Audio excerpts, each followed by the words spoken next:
नमस्कार, आप देख रहे हैं शख्सियत और आपके साथ में विजेंद्र सोलंकी। शख्सियत यानी कि एक ऐसे शख्स जिन्होंने समाज को दिशा दिखाई हो, जो विषम परिस्थितियों में इस तरीके से मजबूती से आगे बढ़े हों कि लोग कहते हैं कि ऐसा बनना है, वो शख्सियत है। आज जो शख्सियत हमारे साथ मौजूद है वो एक कच्चे मकान के अंदर जन्मे हैं। यह हम इसलिए बता रहे हैं क्योंकि उनके बचपन में उन्होंने ना जाने कितनी ऐसी बरसातें देखी होंगी जब छत टपकती होंगी, लेकिन हौसला अगर मजबूत होता है तो फिर लक्ष्य मिलता है। उन्होंने सोचा कि डॉक्टर बनना है, वो डॉक्टर बने। उन्होंने इससे आगे बढ़ते हुए एमडी की, और वो इस वक्त इंसानों की जिंदगी में जो बीमारियां हैं उनको खोज खोज कर सही करते हैं। सपना आगे बढ़ाया, गीतांजलि अस्पताल बनाया ताकि समाज को चिकित्सा के क्षेत्र में बहुत कुछ दिया जा सके। हमारे साथ स्टूडियो में मौजूद हैं डॉक्टर मंगल यादव जी। मंगल जी, सबसे पहले शख्सियत में आपका स्वागत है। नमस्कार। सबसे पहला सवाल तो सर यही कि आपका नाम मंगल है, तो ये मंगल नाम पड़ा कैसे? मेरी दादी ने ये नाम मुझे दिया, मंगलवार को पैदा हुआ। अरे वाह, दैट्स वाई ये नाम मेरा मंगल इसलिए पड़ा। तो आपको हम फिर कह दें कि भाई आप बीमारों के लिए संकट मोचक? कोशिश मेरी ये रहती है मैं किसी भी बीमारी का इलाज करूं और उससे बाहर निकलूं और बाहर निकालूं। तो कह सकते हैं ऐसी बात। अमूमन कहते हैं कि भाई अगर कोई गरीबी की जिंदगी से आगे बढ़ता है तो वो ये बहाने बनाता है कि मेरे पास व्यवस्थाएं नहीं थी इसलिए मैं बहुत कुछ कर नहीं पाया। ये दौर तो आपने भी देखा, तो किया कैसे फिर? मैंने बिल्कुल ये दौर देखा है। आपने कहा कि छतें टपकती थी, हमारे पास छत नहीं हुआ करती थी। छत आपने बहुत बड़ा वर्ड बोला है, उसमें छान झुपड़े हुआ करते थे जी। और वो उस दौर से मैं निकल के आया हूँ। तो मुझे लगता है आज के युवा को, आज के जो मेरी इस बात को सुन रहा है, उसको एक बहाना नहीं बनाना चाहिए कि मेरे पास क्या संसाधन हैं और क्या संसाधन होंगे। मुझे लगता है अगर वो कंटिन्यू अगर मेहनत करे, परिश्रम करें, तो 100% वो मेरे से बड़ी शख्सियत, और जिस प्लेटफॉर्म पे आज बैठा हूँ, जिस स्टूडियो में बैठा हूँ, इससे बड़े स्टूडियो में वो आ सकता है। नहीं, लेकिन सपने होते हैं। आपने पहले डॉक्टर बनने का सपना देखा, फिर आपने उससे आगे बढ़ते हुए एमडी किया। अमूमन मैं देखता हूं मेरे बहुत से सर्कल में हैं जो यहां कर रुक जाते हैं और वो किसी प्राइवेट अस्पताल के अंदर नौकरी कर रहे होते हैं, प्राइवेट प्रैक्टिस कर रहे होते हैं। आपने इससे आगे बढ़कर अस्पताल भी बनाया, उसके पीछे की वजह? मेरे को लगा कि जिस परिक्षेत्र में मैं रहता हूँ वहाँ प्राइवेट हॉस्पिटल नहीं है। बहुत सारे गरीब लोग जो जयपुर आते हैं और जो चिकित्सा एक उस लेवल पे हो सकती है, वो बहुत सस्ती हो सकती है। जयपुर आने के बाद वो चिकित्सा थोड़ी महंगी हो जाती है, उस टाइम भी साथ में खराब होता है, रास्ते में बहुत सारी कैजुअलिटी होती है। उस परिक्षेत्र में मैंने हॉस्पिटल इसलिए बनाया कि जल्दी से पेशेंट आए, जल्दी से ट्रीट हो जाए। और विशेष रूप से आज चिरंजीवी योजनाएँ हैं, आज खूब सारी सर्स डेयरी का है, यूँ कहूँ कि गवर्नमेंट स्कीम जो फ्री इलाज वाला है, वो मैं 90% वही इलाज करता हूँ जी। मतलब तकरीबन ये कह सकते हैं गरीब लोगों के लिए वो हॉस्पिटल मैंने खोला है, सामाजिक सेवा के लिए वो हॉस्पिटल खोला है। ये मेरी सोच थी, एक बड़ा विजन था। अजीतगढ़ एक ऐसा टाउन है जहाँ ये कहते थे कि कोई ऑपरेशन या छोटी चीज़ हो सकती है, वहाँ स्टंट डलते हैं आज की तारीख, हार्ट में छल्ले डलते हैं। मैं अभी स्टूडियो में बैठा हूँ आपके में, और अभी भी मेरे पेशेंट के स्टंट डल रहा है वहाँ पे जी। ये बहुत बड़ी बात है मेरे लिए, और मुझे लगता है अजीतगढ़ उस परिक्षेत्र के लिए बहुत बड़ी बात है कि वहाँ ऐसा कार्य हो रहा है। मंगल जी, मैं आपके बारे में बहुत कुछ जान रहा था क्योंकि अक्सर मैं जब इंटरव्यू करता हूं तो अनेकों पहलुओं को मैं समझने की कोशिश करता हूं। तो मैंने आपके बारे में जाना तो मैं समझ नहीं पाया, मैं थोड़ा कंफ्यूज हूं। मैं चाहूंगा कि आप इस कंफ्यूजन को दूर कीजिए। भैया एक डॉक्टर भी हैं आप, मैंने सुना कि आप रात्रि चौपाल भी लगाते हैं, तो क्या वहाँ क्या घोषित कलेक्टर भी हैं आप? मैंने सुना कि आप तिरंगा यात्रा भी निकालते हैं, तो जाहिर है इस शब्द को मैं वैसे इस्तेमाल करूंगा कि क्या आप राष्ट्रभक्ति के साथ आगे बढ़ने वाले व्यक्ति हैं? अच्छा, आप कंबल बांटते हैं, मैंने सुना, तो आप समाज सेवी भी हैं। तो मुझे बताइए कि इनमें से कौन सा ऐसा किरदार है जो आपके अंदर है, या माने कि ये सारे किरदार अंदर है तो फिर असली किरदार क्या है? मैं 2 बजे तक पेशेंट देखता हूँ, 2 बजे बाद में इंसानियत होने का फर्ज निभाता हूँ। अच्छा, रात के हैं दोपहर के? क्योंकि डॉक्टर के लिए जाना जरूरी है। दोपहर के 2 बजे तक मैं पेशेंट देखता हूँ, उसके बाद में मुझे समय मिलता है, इंसानियत होने के फर्ज निभाता हूँ। चाहे वो कंबल वितरण हो, चाहे मेरा युवा दौड़ना चाहता है उसको दौड़ाने की कोशिश करता हूँ। मेरे वर्जन अगर उनको ये चाहिए कि एक हमारा होनहार युवा हमसे आशीर्वाद ले। और एक कंबल वितरण की बात आए तो निश्चित रूप से कोविड में हमने खूब सारे ऐसे काम किए, 35 रक्तदान शिविर किए, कोविड में सैनिटाइजर बांटे, फूड पैकेट्स बांटे, मास्क बांटे, लंपी में हमने बहुत सारी मदद की, हमारी गौ माता की खूब सेवा की, प्रत्येक ग्राम पंचायत जाकर हमने ऐसा कार्य किया। तमाम ये कार्य जो मुझसे बन पड़ते हैं, विंटर में मैंने खूब सारे काम किए, समर में मैंने खूब सारे काम किए, वृक्षारोपण के हमने बहुत सारे काम किए, हर ग्राम पंचायत में वृक्षारोपण किया। ऐसे तिरंगा रैली की बात करें तो मुझे तो ऐसे प्राउड फील होता है। मेरे जीवन का वो 13 अगस्त 2023 का दिन मैं कभी नहीं भूल सकता। आसमान से हेलीकॉप्टर पुष्प वर्षा कर रहा था और पूरे युवाओं का हुजूम, यूँ सोच रहा था कि ये नज़ारा हमने कभी देखा नहीं। आज़ादी के बाद में ऐसा नज़ारा पहली बार देखा और मैंने स्वयं ने मैं ऐसा आनंदित हो गया, मैं उस पेट्रोटिज्म में इतना खो गया था कि वो पल मैं जीवन में कभी नहीं भुला सकता। लेकिन उस पल के साथ कुछ चीज़ें होती हैं सर, तो मैं ये जानना चाहूँगा कि भाई जब वो यात्रा निकल रही थी तो सबको बुलाया गया था या सब आए थे? देखिए, मुझे लगता है मैं एक राष्ट्रभक्त हूँ, देशभक्त हूँ, और मैंने देशभक्ति का काम बिल्कुल दिल से किया, और दिल से किया वो काम कभी जाया नहीं जाता। लोग दिल से जुड़ते हैं, दिल से साथ चलते हैं, ना आगे ना पीछे, मेरे साथ कंधे से कंधा मिलाकर। बल्कि तो मैं ये कहूँगा, मैं उस भीड़ के पीछे था, मेरा किरदार ये था कि मैं पीछे था और मेरे लोग आगे थे, मेरे साथ कनेक्ट हुए, देशभक्ति के साथ कनेक्ट हुए, तिरंगे के साथ कनेक्ट हुए, हिंदुस्तान के साथ कनेक्ट हुए। और हमारे आदरणीय नरेंद्र मोदी जी का एक बहुत बड़ा विजन है, बहुत बड़ा सपना है कि हिंदुस्तान राष्ट्र प्रथम, ऐसा कुछ ऐसे ही मायने, कुछ ऐसे ही सपने, उन्हीं सपनों को मैं साकार करने निकला था। देशभक्ति के अमृत काल में, अमृत महोत्सव की इस कड़ी को बढ़ाते हुए मैंने 13 अगस्त 2022 को एक तिरंगा रैली की थी, उसको आगे बढ़ाया, 2023 को भी तिरंगा रैली की। लेकिन ये भव्य तिरंगा रैली आदरणीय प्रधानमंत्री नरेंद्र मोदी की जो देन है, या उनके बिहाफ पे मैं कह सकता हूँ कि उन्होंने जो सोच डेवलप की प्रत्येक हिंदुस्तानी में, वो हिंदुस्तानी मुझसे जुड़ा और मेरे साथ आया। चलिए, लेकिन आपने तिरंगे का जिक्र किया तो तिरंगे में जो 3 रंग हैं उनमें से एक रंग तो इस वक्त आपके गले में भी है और उसके ऊपर एक कमल का निशान भी है। तो क्या मैं आधिकारिक तौर पर कहूं कि भाई आप इस रंग के साथ, इस निशान के साथ अब आगे की सियासत या कहूं कि सामाजिक सरोकार करने वाले तय कर चुके हैं? श्योर, मैं इसको मेरे खून की प्रत्येक बूंद बूंद में इसको बसा चुका हूँ। मुझे आगे का सफ़र इस रंग के साथ में, जो ये मेरा ड्रेसिंग सेंस देख रहे हैं, इसके साथ में आगे मैं चलना चाहूँगा। और मुझे प्राउड फील होता है, मैं आपके स्टूडियो में बैठा हूँ, ये 100% मैं दावे से कह सकता हूँ कि जो भी मैं काम करूँगा वो देशभक्ति के लिए करूँगा और इस दुपट्टे के लिए काम करूँगा। 100% मेरी अंतिम सांस तक मैं ऐसे ही सामाजिक सरोकार के काम करता रहूँगा। लेकिन आप जिस सीट का जिक्र कर रहे हैं तो आप ज़रा उस सीट के बारे में बताइए, आप कौन सी सीट से चुनाव लड़ेंगे? मैं सीकर जिले की श्रीमाधोपुर विधानसभा, जो अभी अभी नीमका थाना जिले में गई है, लेकिन अभी ये मान सकते हैं कि सीकर जिले में ही वो मेंटेन करती है सीट अपने आप। लेकिन वहाँ तो एक परिवार का बड़ा दबदबा है, जावर सिंह खर्रा अभी हैं। दूसरा मैं इसलिए नहीं कह रहा हूँ क्योंकि भाई दीपेंद्र सिंह शेखावत वहाँ से लड़ने से मना कर चुके हैं। अब बालेंदु को टिकट मिलेगा नहीं मिलेगा, वहाँ से एक अलग परिवार की शुरुआत होगी। इसलिए मैं कह रहा हूं कि भाई वर्तमान स्थिति में, और बीजेपी के कद्दावर नेताओं में गिनती होती है उनकी। हाँ, 2 परिवारों का मैं कह सकता हूं, आप एक परिवार बोल रहे हैं। जनता और हमारे परिक्षेत्र की जनता बहुत अच्छे समझ चुकी इन दोनों परिवारों को। जो आज के 50 साल पहले जो मुद्दे थे विकास के लिए, शिक्षा, चिकित्सा, जल, जो भी मुद्दे, वो आज के आज जस के तस बने। और मुझे लगता है इनको सोल्व उनको करना नहीं है, अन्यथा वो मुद्दे नहीं रहेंगे तो चुनाव कैसे लड़ेंगे। अच्छा, आप ये कह रहे हैं कि वो इतनी बार जीत कर आगे, उनको ये काम करने ही नहीं थे? Yes, exactly. आज के 50 साल पहले के अगर मुद्दे आप देखेंगे तो वो यही मुद्दे थे।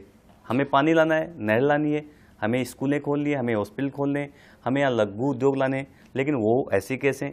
अभी मैं आपको रिसेंटली एग्जाम्पल दूँ, अजीतगढ़ से श्रीमाधोपुर की रोड अभी बनी है, जस्ट एक बरसात भी नहीं हुई, वो पूरी टूट गई है। एक टेन्योर में, मतलब एक टेन्योर तो बहुत बड़ी चीज़ होती है, 6 महीने में रोड टूट जाए, आप इससे बड़ा दुर्भाग्य क्या देखेंगे? ऐसे स्कूल बताऊंगा आपको जहाँ फैकल्टी नहीं है, रूम्स नहीं है, ऐसे गांव जहाँ पानी नहीं है। श्रीमाधोपुर की बात करूँ, अभी अभी रोडें बनी है, जहाँ नई रोडें थी उनको तोड़ी, फिर रोडें बनाई, जहाँ रोड नहीं थी वहाँ रोड नहीं बनाई। तो क्या आपको लगता है इन सबका समाधान राजनीति के जरिए ही? देखिए मैं चिकित्सक हूँ और मैं कॉम्प्लिकेट बीमारियों को ठीक करता हूँ, जटिल बीमारियों को मैं ढूंढने की कोशिश करता हूँ, उनका समाधान करने की कोशिश करता हूँ, उस बीमारी को ठीक करने की कोशिश करता हूँ। मुझे लगता है बिजली, पानी, चिकित्सा ये चीज़ ये छोटी बीमारी है। मुझे ईश्वर ने कुछ ब्रेन दिया है, क्योंकि मैं MBBS हूँ, MD मेडिसिन मैंने किया है, तो थोड़ा सेंस ऑफ ह्यूमर मुझ में रखा है। तो मुझे लगता है कि मैं उसको अच्छे से समझकर उसको सोल्व कर सकता हूँ। और मैं ये बात और कहूँगा, ये समस्याएं जो बनी हुई है 50 साल पहले, आज जो बनी हुई है, ये 100% सोल्व होगी। आप देखेंगे, आप गारंटी दे रहे हैं? आप ये देखेंगे कि एक शख्सियत आपके स्टूडियो में आई थी, मुझे लगता है बहुत सारी शख्सियत आपके सामने ऐसे डेली इंटरव्यू करती होंगी जी, लेकिन इस शख्सियत को आप कभी जीवन में भुला नहीं पाएंगे। चलिए एक छोटे से ब्रेक के लिए यहां रुक रहे हैं, क्योंकि मंगल यादव जी फर्स्ट इंडिया पर बैठकर शख्सियत प्रोग्राम में गारंटी दे रहे हैं कि अगर ये आए तो वो समस्याएं नहीं रहेंगी जिन समस्याओं के लिए आप 50 सालों से जूझ रहे हैं। लेकिन मंगल यादव जी इसके इतर भी एक व्यक्तित्व रखते हैं, उसको भी खंगालने की कोशिश करेंगे एक छोटे से ब्रेक के बाद। जल्द लौट रहे हैं।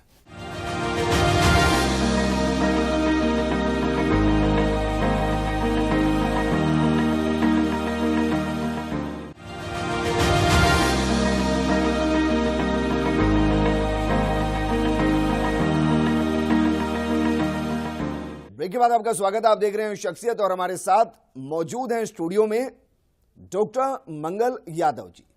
वर्तमान स्थिति में मैं ये कह सकता हूं कि भाई गमछा है, कमल का निशान है, श्री माधोपुर सीट है, तो फिर वो बीजेपी से कैंडिडेट की तैयारी कर रहे हैं। और ब्रेक में जाने से पहले उन्होंने कहा था कि मैं गारंटी देता हूं। ब्रेक के बाद मैं एक बार फिर से कंफर्म कर लेता हूं, हो सकता है ब्रेक में इरादा बदला हो। सर, आपने गारंटी दी है कि अगर आप आते हैं तो जो 50 सालों में नहीं हुआ वो आप करके दिखाएंगे, तो उसका कोई रोड मैप आपके पास तैयार है? मैं विजन के बिहाफ पे बात कर रहा हूँ। ये मैंने पिछले 9-10 साल में जो मेरी वर्किंग स्टाइल रही है, जो मैंने कार्य किए, वो एक विजन को लेकर किए। आगे भी ऐसे ही विजन है जी, आगे ही ऐसी चीज़ें मेरे जहन में है और मैंने वो सारी डिक्टेट कर रखी हैं। कहाँ कहाँ क्या समस्याएं हैं, हो सकता है मैं समस्याओं को पढ़ लूँ, लेकिन उसको सॉल्यूशन करना भी बहुत ज़रूरी है और वो मैंने सॉल्यूशन ढूंढ रखे हैं। निश्चित रूप से जहाँ भी आपके सामने अगर समस्या मिल जाती है, बीमारी मिल जाती है, उसका इलाज हम लोग कर लेते हैं अक्सर तक, और ऐसा मैं कर सकता हूँ। मैंने बिल्कुल डिक्टेट कर रखी है समस्याएँ और ग्राउंड लेवल पे कर रखी हैं। ऐसा नहीं कि मैं किसी से पूछ कर, मैंने खुद व्यक्ति से वहाँ जाकर रात्रि चौपाल किया, हमने बहुत बड़ा इवेंट किया। 48 दिन हम घर से बाहर रहे, प्रत्येक गाँव में गए, प्रत्येक गाँव पर डॉक्यूमेंट्री मूवी बनाई और वो समस्याएँ दिखाई वहाँ पर, समस्याओं को समाधान करने की कोशिश भी की। लेकिन आज मैं उस लेवल पे हूँ नहीं, जिस लेवल पे जाऊँगा वो जो समस्याएं हमने डिक्टेट की है। आज भी बहुत सारे युवा डेली फ़ोन करते हैं, हमारे गांव में ग्राउंड नहीं है, हमारे गांव में पानी की समस्या नहीं, हमारे गांव में रास्ते टिपिकल हैं, उनको प्रॉपर किया जाए। तो ये समस्याएं मैं डिक्टेट कर चुका हूँ और उनका मुझे समाधित करना है, इनको 100% करना है, मजबूत यादों के साथ करना है। अच्छा, राजनीति में वर्तमान स्थिति की भी मैं बात करूं तो कई डॉक्टर साहब हैं जो राजनीति में हैं, तो अगर एक बार के लिए मैं मान भी लूं कि भाई एक और डॉक्टर साहब राजनीति में आ जाएंगे, तो क्या वो डॉक्टरी छोड़ देंगे? मुझे लगता है मेरे अंदर छुपा हुआ चिकित्सक, जब मैं खुद इस धरती से विदा होऊंगा तभी जाएगा। डॉक्टरी मेरे जहन में हमेशा रहेगी, ये नोबल प्रोफेशन है, इसको मैं हमेशा जिंदा रखूंगा। अच्छा, आपके जहन में क्या चलता है? सवाल एक है, प्रधानमंत्री मोदी, बीजेपी, ये रंग, ये निशान, क्या चलता है सर? ये मुझे लगता है एक साइमल्टेनियस प्रोसेस है जो कनेक्ट करती है अपने आप को। बीजेपी, प्रधानमंत्री मोदी, ये सब कुछ सब एक दूसरे से कनेक्ट करती हुई चीज़ें। और मैं ये कहूँगा कि ये इस सत पे जाने वाली एक ही सीढ़ी है सारी, कहीं भी एक अपन रास्ते में चलने वाली ये उस रास्ते में सब एक है और राष्ट्र प्रथम, उसके लिए हम तत्पर हैं, उसके लिए हमारा 100% देने के लिए हम कटिबद्ध हैं। भाई, आप क्योंकि डॉक्टर हैं और डॉक्टर की ना कोई जाति होती है ना कोई धर्म होता है, लेकिन सच्चाई यह है कि सियासत में जाति भी होती है और धर्म भी होता है। तो जिस सीट का आप जिक्र कर रहे हैं उस पर जाट और यादव ये बाहुल्य हैं, फिर राजपूत हैं, महाजन हैं और छोटी कास्ट हैं। छोटी कास्ट का मतलब जिनकी संख्या कम है वो वहां पर है। आप यादव हैं, तो जरा ये बताइए कि क्या आपने उस सीट से इसलिए लड़ने की सोची कि भाई जाट और यादव बाहुल्य हैं, बाकी आप डॉक्टर हैं, बाकियों का समर्थन मिल जाएगा, या आपको लगता है कि नहीं, आप कास्ट में नहीं बंधे हुए हैं, सबका समर्थन मिलेगा? देखिए, मैं पहले भी कह चुका हूँ आपको, मैं डॉक्टर हूँ, मेरी कोई जाति नहीं है और मुझे लगता है मैं जाति की राजनीति कभी नहीं करूँगा। मैं स्टूडियो में आपको गारंटी दे के जा रहा हूँ, जाति की राजनीति कभी नहीं करूँगा। मुझे लगता है आज का प्रोस्पेक्टिव ऐसा ही है, आज का पॉलिटिकल एरा में आज का यही दायरा बना हुआ है। पता है मेरी जाति वहाँ बाहुल्य में है, मुझे ध्यान है, लेकिन मैं दिन में कितने लोगों के साथ बैठता हूँ, किस किस जाति के लोग आते होंगे मेरे पास में, मुझसे कितने लोग ट्रीटमेंट लेने के लिए आते होंगे।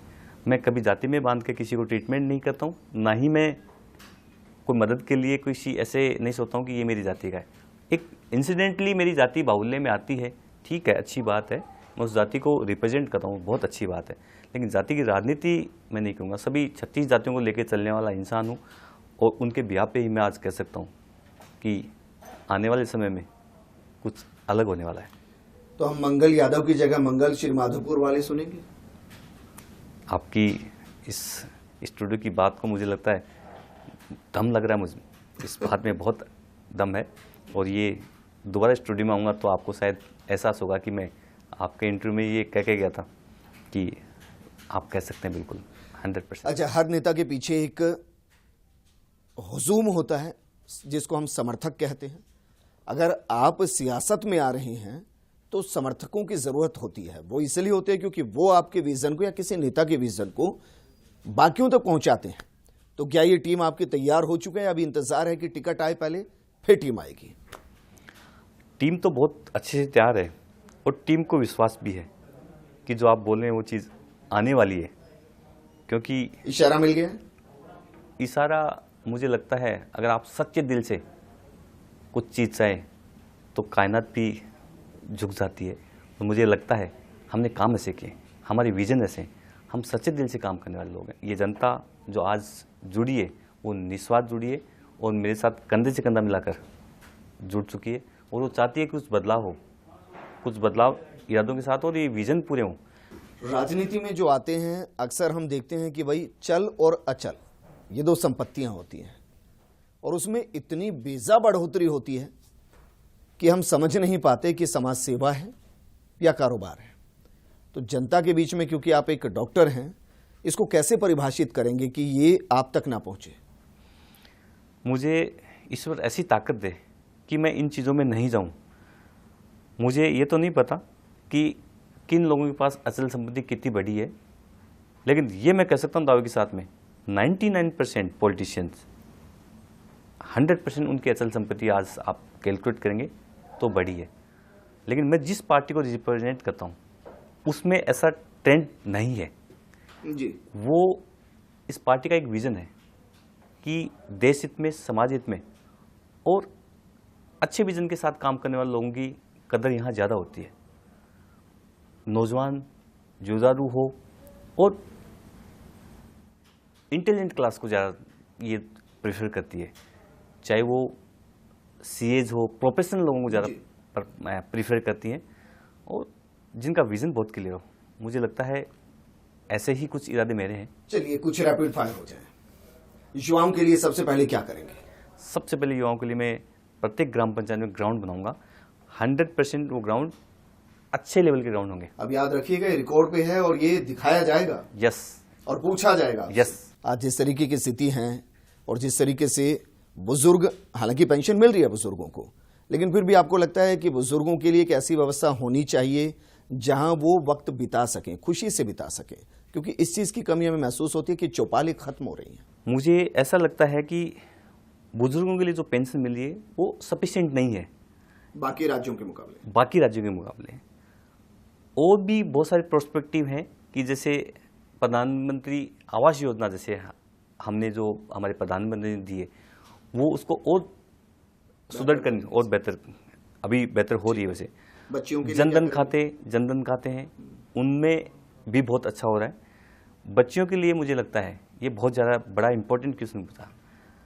देखिए आज की तारीख में हमारी बच्चियां हैं जो बहुत काबिल हैं और हिंदुस्तान के कोने कोने में बल्कि विदेश में भी परचम लहरा रही है, लेकिन उनको जो रिसोर्सेज मिलने वाले, राजस्थान के अंदर अभी इतने रिसोर्सेज है नहीं हमारी बच्चियों के लिए। जी पास में स्टेट देखें हरियाणा है, उसमें बच्चियों के लिए बहुत सारे रिसोर्सेज हैं, बहुत सारे ग्राउंड्स हैं, बहुत सारे कोचेज हैं और बहुत सारी जो सुविधाएं मिलनी चाहिए वो हैं, लेकिन हमारे यहाँ बहुत कम है। उनके लिए मुझे लगता है ऐसे ही कुछ। किसानों के लिए क्या करेंगे? मैं सवाल बहुत गंभीरता से पूछ रहा हूं क्योंकि आपके माता पिता अभी भी खेती करते हैं। किसानों के लिए सबसे ज़रूरी है पानी, और वो मेरे पहला टारगेट, मेरा विजन है। हमारे यहाँ पे कुंभाराम लिफ्ट योजना आनी थी और बहुत लंबे समय से हम सुन रहे हैं कि कुंभाराम लिफ्ट योजना इस बार ये जीतेंगे तो आएंगी, इस बार ये जीतेंगे तो आएंगी, वो अभी तक नहीं आई। मुझे लगता है सबसे पहला टारगेट मेरा ये नहर कुंभाराम लिफ्ट योजना का पानी आना चाहिए, ये सबसे बड़ा टारगेट रहेगा। पत्नी से परमिशन ले ली, मैं इसलिए कह रहा हूं क्योंकि अर्धांगिनी है और खुद वो स्त्री रोग विशेषज्ञ हैं, डॉक्टर हैं, तो ये नहीं कहेंगे डॉक्टर साहब कहाँ सियासत में जा रहे हैं? हाँ, उनको राजनीति से ज़्यादा मतलब नहीं है, वो इन चीज़ों में ज़्यादा पड़ती नहीं है, लेकिन उनको लगता है कि डॉक्टर साहब जो भी करेंगे वो बहुत अच्छे दिल से करते हैं। मेरी लाइफ स्टाइल जानती हैं कि रात को 2 बजे घुसना है उनको घर में, सुबह 6 बजे निकलना है, तो मेरी लाइफ स्टाइल से वो बहुत परिचित हैं और उन्होंने सोच लिया कि बच्चे थोड़े खुश होंगे। हाँ, बच्चे चलो हो सकता है इस बहाने टाइम ज्यादा बिताने को मिले। बच्चे निश्चित रूप से खुश रहते हैं और उनको लगता है कि हमारे फादर सोसाइटी के लिए बहुत अच्छा कर रहे हैं और उनको भी सीखने को बहुत मिलता है। अच्छा, अंतिम सवाल, आप चाहें तो जवाब दीजिएगा, नहीं तो कोई बात नहीं। अगर बीजेपी ने टिकट नहीं दिया तो? देखिए, आपके प्रश्न से बिल्कुल मैं सहमत नहीं हूँ। मुझे लगता नहीं, मेरी वर्किंग स्टाइल, मेरा विजन और मेरी जो भी क्राइटेरिया बैठते हैं, चाहे मेरी एजुकेशन लेवल, मेरी एज को देख के, मेरे कॉलेज टाइम को देखें, मैं कॉलेज टाइम से पॉलिटिक्स में हूँ, राजनीति कर रहा हूँ और विजन के साथ कर रहा हूँ। आज मेरे 10 साल के पीछे फील्ड के वर्क को देखें, पार्टी के काम को देखें, मतलब तमाम जो क्राइटेरिया बनते होंगे वो मुझे लगता है मैं उसमें फुलफिल अपने आप को मानता हूँ। और तो ऐसे चलिए, वैसे भी प्रधानमंत्री को और बीजेपी को विजनरी लोग ज्यादा पसंद आते हैं और आपका विजन वैसे भी पिछले 10 सालों में काफी रहा है। शुक्रिया हमारे साथ बातचीत करने के लिए। हमारे साथ मंगल यादव जी थे, श्री माधोपुर से बीजेपी की तरफ से दावेदारी करें और वो आत्मविश्वास के साथ ये कह रहे हैं कि भाई वहां से वो जीतेंगे और उससे पहले टिकट भी लेकर आएंगे। और ये ऑन रिकॉर्ड है सब कुछ कि उन्होंने क्या क्या वादे किए हैं। जब वो अगर जीत के आपके बीच पहुंच जाए तो आप ये प्रोग्राम उनको दिखाइएगा कि देखिए आपने क्या क्या वादे किए थे, अब इनको पूरा कीजिए। नमस्कार।